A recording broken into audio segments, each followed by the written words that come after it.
Raffle draw pero ang mga tumataya hindi nananalo. Yan ang scam Tambiolo. At ang mga nasa likod nito, arestado. Ang detalye sa agenda report ni Francis Folve. Walang kaalam-alam ang mga utak at better ng raffle draw na ito sa San Vicente, Tarlac. Na-target na pala sila ng operasyon ng PNP Anti-Cybercrime Group. Scam Tambiolo raw ito at isang uri ng illegal gambling.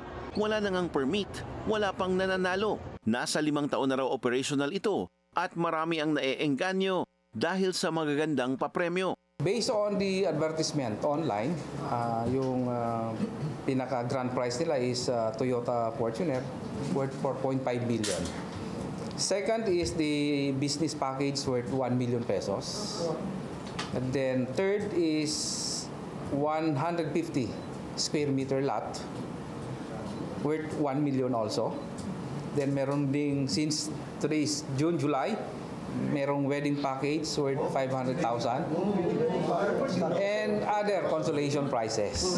May mga online ad pa raw ang pakulo, pati bentahan ng ibang tickets, pero on-site ang bulahan. Marami ang nagpupunta na umaasang swertihin, kaya lang talagang mailap ang swerte dahil lokohan ang draw. Pag raffle talaga ay physically merong isang venue silang pinipili at doon pupunta yung mga tao para siguro makita yung, marami ako nakita nanalo ng mga consolation prizes, pero ang question is whether meron ba talaga nanalo na grand prize.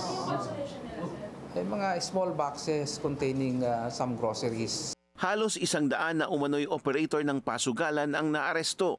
Kabilang ang financer, admin staff, distributors at mga agent na sinampahan na ng kaso. Kakasuhan din ng paglabag sa illegal gambling, kaugnay ng Cybercrime Prevention Act of 2012 ang nasa 1,000 individual na tumaya sa scam. Para sa agenda, Francis Folve, Billionario News Channel.